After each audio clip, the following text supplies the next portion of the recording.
you. Thank you very much, everybody. That's very nice. I really appreciate that. Hey, how about a nice hand for Joe Bolster? Good guy. And thank you all for coming out tonight. Well, I don't know about you, but I'm getting to the age where my body's starting to fall apart. And now, when things break on me, they just kind of stay that way. Oh, my hip hurts. I guess forever.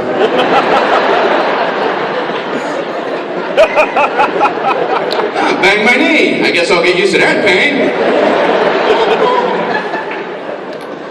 Now when I see old people walking around, I get it. I know what happened to him. He just kept waking up. And nobody seems to care. I told my doctor, my hip hurts. He's like, yeah? Just making small talk, I guess. Well, thanks for coming in today. You're welcome. Thanks for coming in an hour and a half late.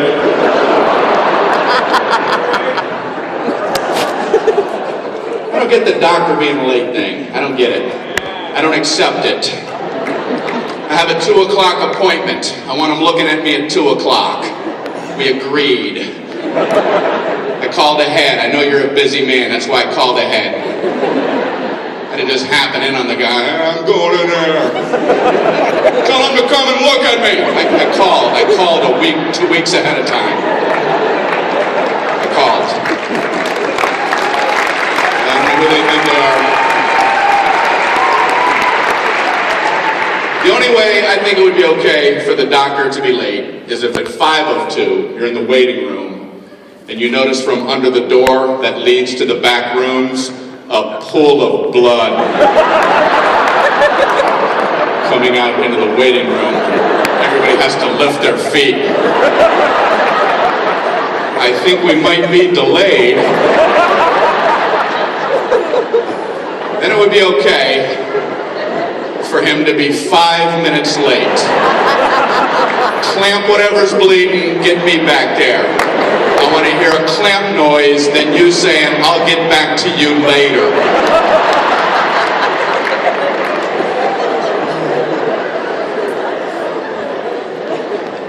I went to a new doctor recently, and you ever have a sign, like right off the bat, where you're like, maybe this isn't the right doctor for me? This is true. He walked in, and all the buttons on his lab coat were off by 1.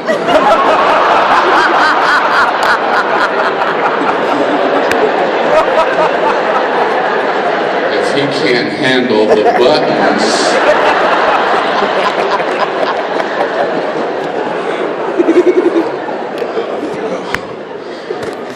Weird things are happening to me. I swear I looked in the mirror the other day and I noticed a 2-inch hair coming out of the middle of my forehead.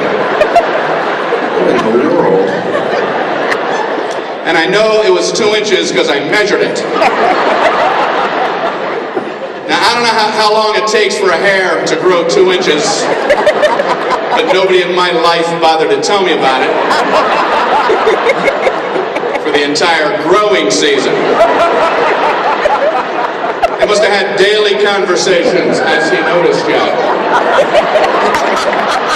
He has not. How is that possible? I don't know. He must look directly into the mirror and the hair must be perfectly straight. And he must not move his head a billionth of an inch. He is unaware of his unihair.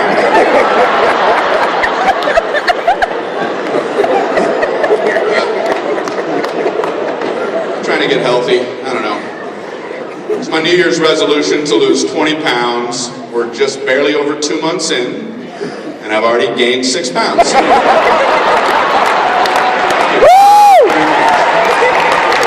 That's very nice of you. I noticed different levels of putting on weight, you know, and if you're looking for little signals of, hey, maybe now's the time to get a grip on this, here's some things that I've learned. It used to be I would just put on my underwear, and that was it. But then after you put on a few pounds, you put on your underwear, you bend over to put on your socks, and the waistband flaps over. And you stand back up, it flaps back into place.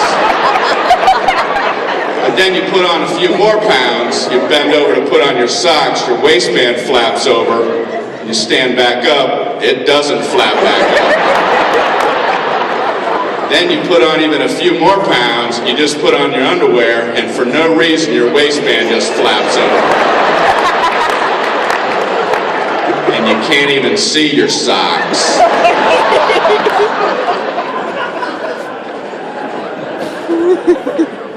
I was telling my friend, I'm trying to lose a couple pounds. So his wife said, Brian, you can eat whatever you want and still lose weight. It's just the combinations of how you put the foods together. You can eat whatever you want. And these are her examples. Like you wouldn't want to eat steak and potatoes. You wouldn't want to eat those together. But you could eat plankton and lemon rinds. You see what I'm saying? No, you can eat whatever. Yes, like I noticed you like to eat spaghetti and meatballs together. You would never want to do that again. But you could eat alfalfa sprigs and raisin skins. Not the whole raisin, take the skins and steam them. You want to make sure they're steamed.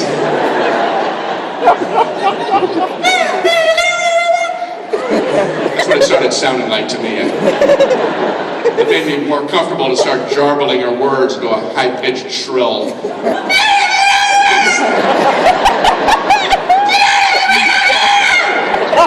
Smile. I hear ya.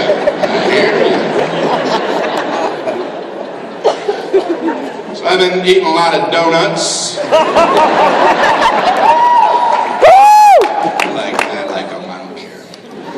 I like Krispy Kreme donuts. They're so light. I don't know how they make them so light. I put mine on a string and they float above me. These are my donuts. I'm going to take them to the park. Come on, donuts. If you buy a dozen donuts at Krispy Kreme, this is true, they list every donut individually on the receipt. Chocolate iced donut, chocolate iced donut, chocolate ice. I get it, I eat too many donuts. You got the word dozen somewhere in that cash register? Is there anybody who needs this delineation of information? Which makes me wonder if that receipt would ever end up on a desk between me and an IRS agent. Because you have to actively be pursuing work to deduct the meals. So I'd have to justify them. Well, sir, on that particular chocolate iced donut, I remember asking my manager, how come we don't work in Poughkeepsie?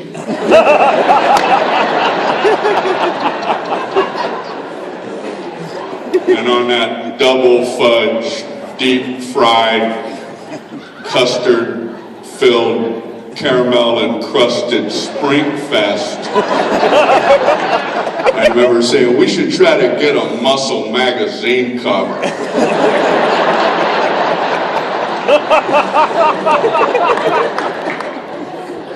I'm trying to understand health advice, but I don't understand any of it, I heard a nutritionist on TV say you should eat breakfast like a king, lunch like a prince, and dinner like a peasant. And I think I misheard him. Because I eat breakfast like a king, lunch like an 800-pound gorilla, dinner like a 1,000-pound gorilla, and a midnight snack like a whale. And I was jotting it. I think I inverted something. I'm always inverting my jots. So I go grocery shopping, and people say, Brian, you never want to go grocery shopping when you're hungry, because you'll end up buying the food that you want to eat when you're hungry.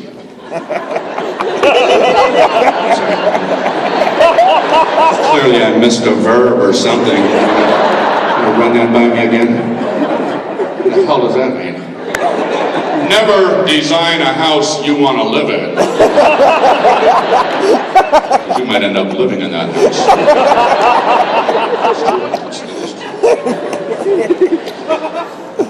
I eat in a lot of restaurants, and I have a little request. Whoever owns the rights to the regular happy birthday song, can you sign a release, please?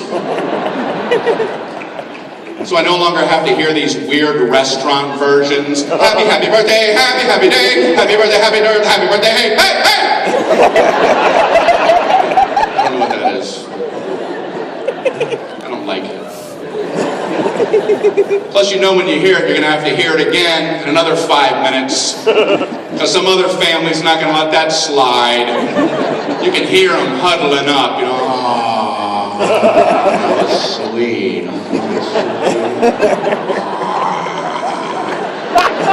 What do you say? Should we get him over here?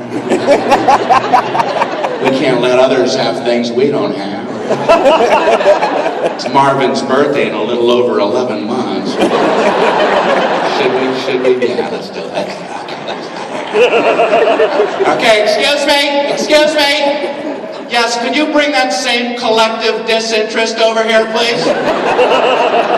Thank you, and sing an equally soulless rendition of that restaurant happy birthday song to our 2-year-old who's too young to understand anything, so we can watch him look at you with equal parts bewilderment and downright horror. As a waitstaff who'd rather get caught up with their tables as taking their anger out on our child with a mean-spirited version of happy birthday, happy day, happy birthday, happy day, hey, hey, hey! Just sign a release and let's get back to the happy one. I don't know, nothing. I'm trying to get smarter. I don't feel right at parties because other people are always talking about stuff and I never know what anybody's talking about, ever. And I don't know how to get away from people at a party. Other people are so smooth at that, you know. Some people are like, hey, Charlie, excuse me, Charlie. I don't see no Charlie. Ain't no Charlie over here. When I get away from people, it always feels way too abrupt. I am backing away from you now. I am no longer interested in anything any of you have to say. I would rather be by my lone self eating potato chips.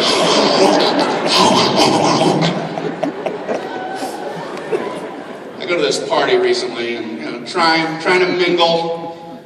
I don't know. Whatever happened to handshakes? People do weird things now. This guy walks up to me, and I don't even know him, and he's just going, hey.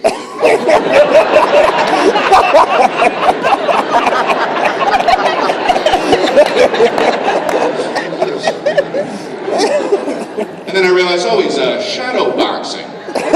He's showing me something important from his world. So I realized, well, I should probably reply in kind. So I did some shadow polo.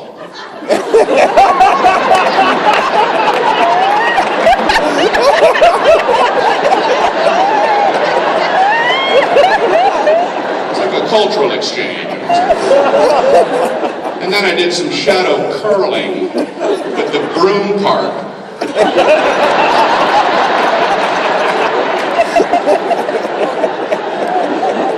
But I make friends, you know. That's the world we're in. You gotta think on your feet during greetings, you know. Another guy walked up and just said, Holmes. So I said, elementary, my dear Watson. And I realized, hey, people are coming up to me to say hello. Maybe I should go up and say hi to somebody. And I thought, well, obviously handshakes are old school. Nobody's doing that. So what should I do? And I thought, oh, I'll chest bump somebody. Okay, so I was in midair. And I don't think this lady realized. I'm simply coming over to say hello. She moves away from the window. I kind of crashed through that. Shards of glass just missing my face. I don't know where to end the joke, so. Shards of glass involved for some reason. That didn't happen. Okay, right up to the window. Then I lied about the window. Okay. actually bounced off the wall. All right, anybody know what I'm trying to say here? Okay, I don't get too paranoid about my punchline. Friendships are important. My next joke is in the party, so I have to get back in. All right.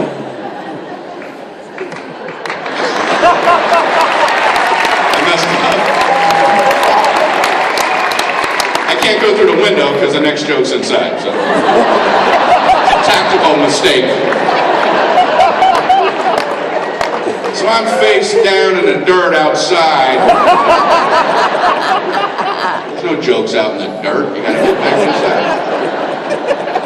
I say, I'm going back in the party, you know?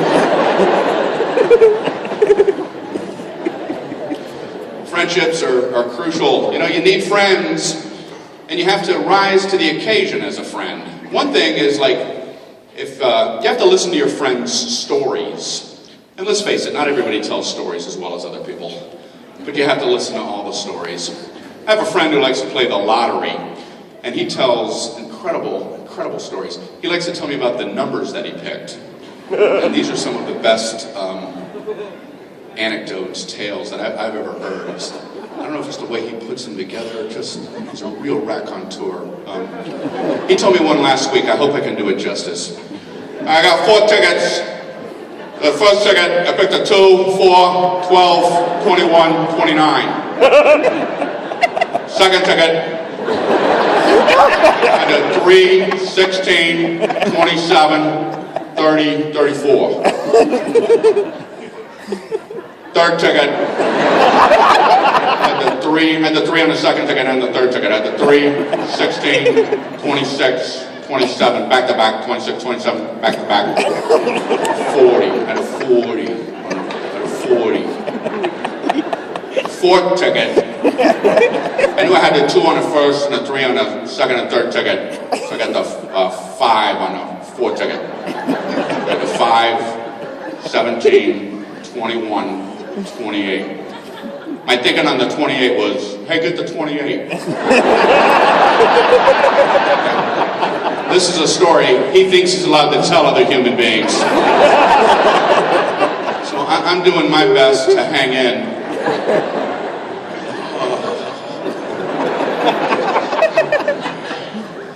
What happened? None of them hit. Okay.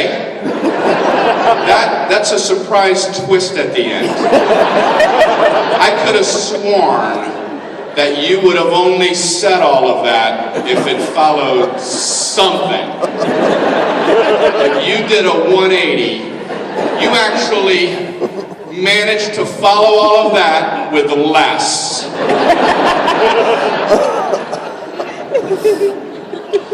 I think a lot of people are uncomfortable at parties. They don't know what to do with their hands. So they put a drink in one and a cigarette in the other. And it takes care of those 2 things sticking out of my torso. Now, if I just had something to say. I think if we had more hands, we would fill them with more bad habits. In fact, I met an octopus at a party, and he was a mess. He had a drink and a cigarette, a joint, a bag of potato chips, a TV remote, a lottery ticket, a pouch of chewing tobacco, and a bottle of painkillers.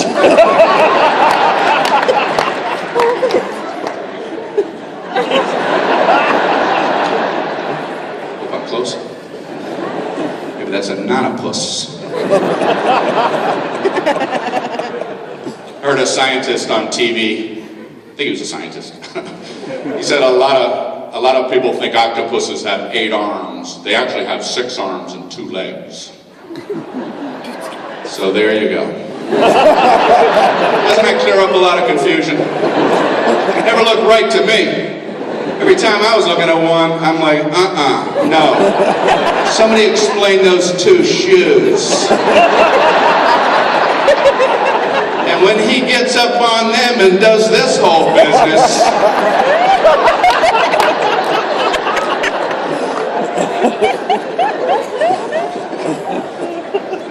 I'm trying to learn things. It's hard. What do you do? I've tried everything short of reading. tried the books on tape? Hard to feel cool when that's how you got a book into your system? Other people are talking about it, you gotta go, oh, I heard that book. That book's a good listen. I haven't focused every now and then. You gotta focus once or twice. I'm trying to learn how to want to read a book. I know how to read a book. I'm trying to learn how to want to read a book. You ever been where everything's perfect? You're in bed and the blanket's up to here, light's at a perfect angle, you have a new novel, you're like, I still don't want to do this.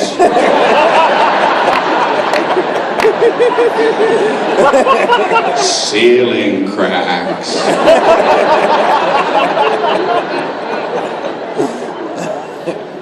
No, books are too big. I can read a magazine article. That's about it. And even then, I look ahead to see how long it's going to be. Hey, this looks interesting. It's not that interesting. How about this? Half a page. Okay. Honey, get my bookmark. You ever try to cancel a magazine subscription? It's easier to break up with a psycho. They just don't seem to want to get it, you know? They keep sending cards. Are you sure? We can change! It's not you, it's me. I don't read highlights anymore.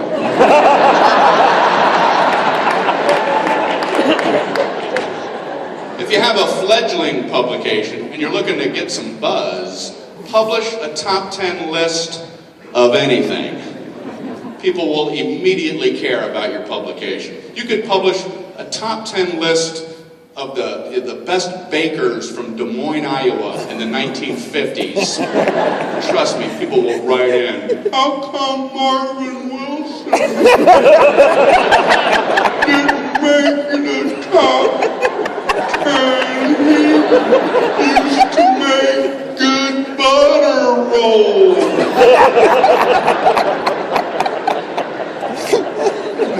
You care what they think.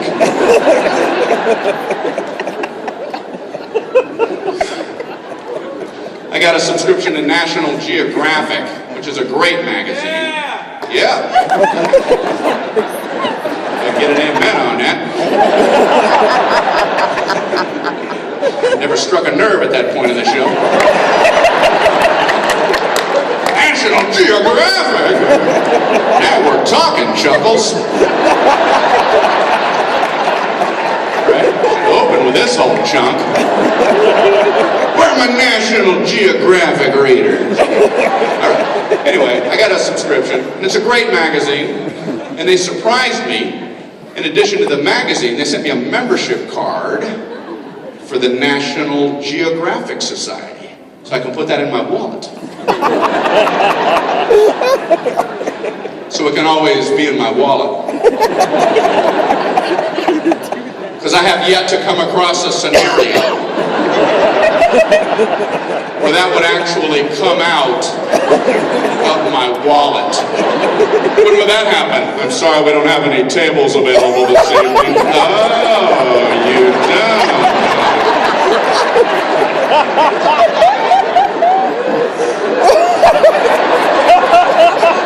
Well, somebody doesn't realize he's talking to a member of the National Geographic Society. Kick the senator off of table number 1.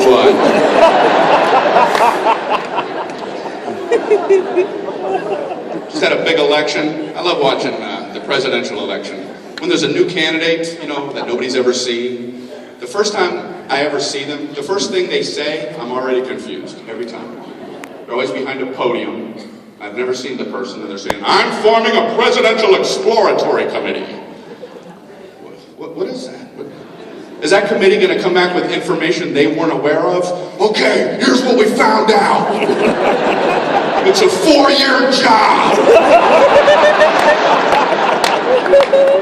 Yeah, and you got to be in charge of everything. Well, I don't want to do that. Good thing you sent us out first.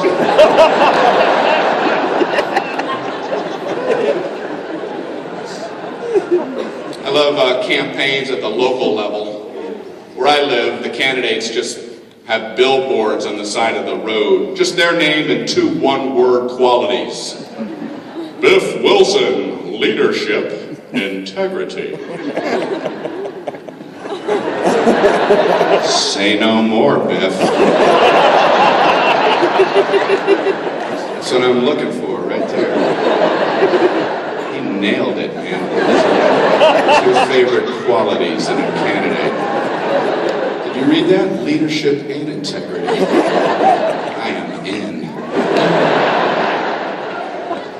But if you're really paying attention, you want to read all the billboards. You'll pass another one. Steve Jacobs, laziness, embezzlement.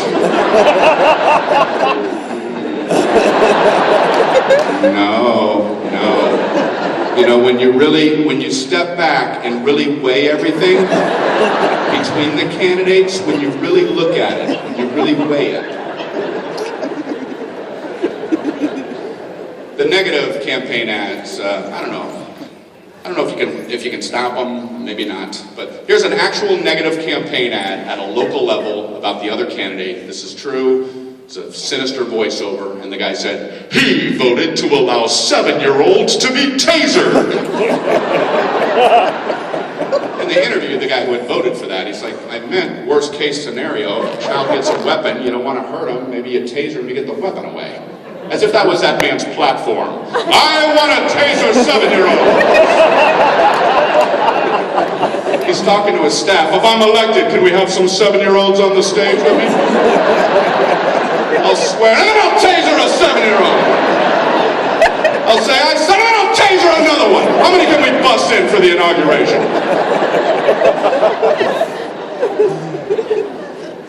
A lot of controversy about guns, and I know there's different opinions, so you don't need to shout out loudly. Okay.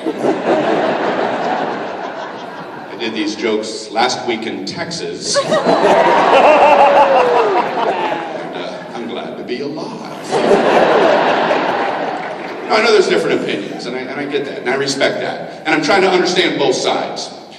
And I don't understand the difference between an assault weapon and a non-assault weapon. And when anybody explains it on TV, I'm more confused after the explanation than before. Every time.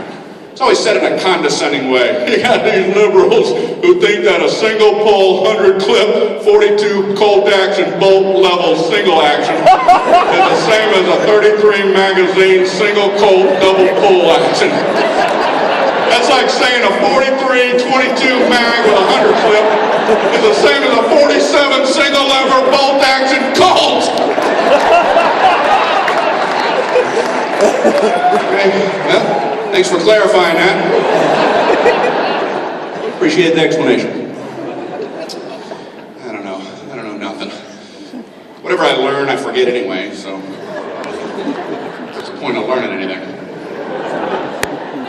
I have a paranoid fear, and I'll share it with you.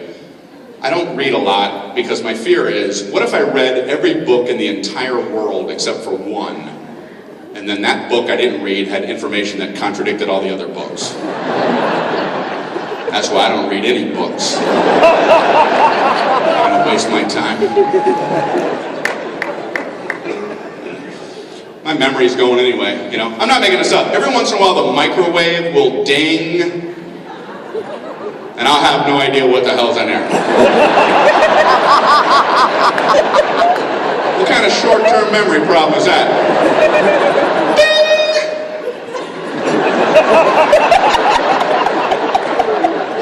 Ding! Ah! Macaroni and cheese!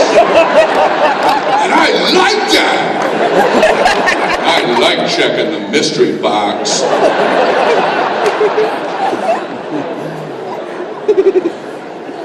I like food sometimes. I like the way people refer to food. It's very bizarre. Chicken leg, turkey leg, frog leg.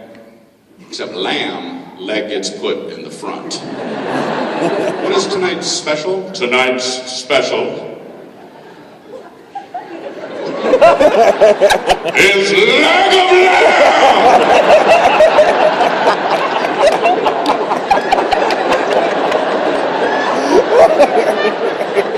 lamb leg. No.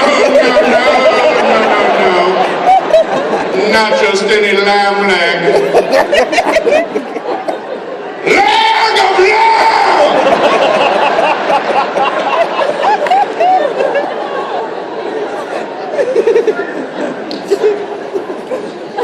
So why is the catch of the day always fish? Don't they have to catch all the animals? What is the catch of the day?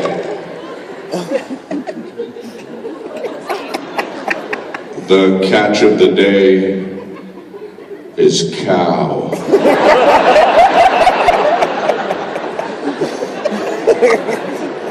You'd think they'd be easy to catch, but this one knew something was up. He had these little juke moves. It was almost as if he didn't want to be slaughtered.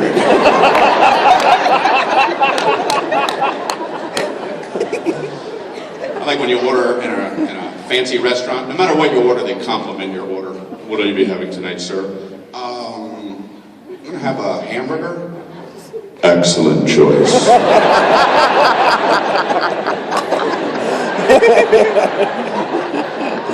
Thank you. I'll tell you how I came up with it. I noticed a picture of it on this placard with a number 1 next to it. I read about it and kind of mulled it over. Decided to say it out loud.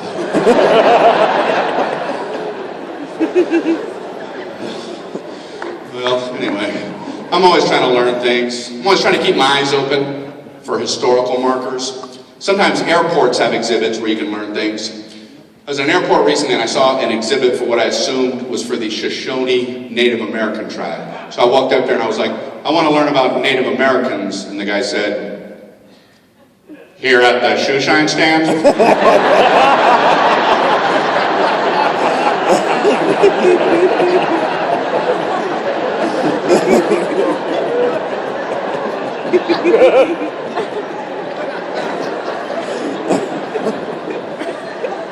Hey, here's a joke I don't have a place for. Did you know if you were to second guess your decision to book time to visit a Native American community, that would be a reservation. All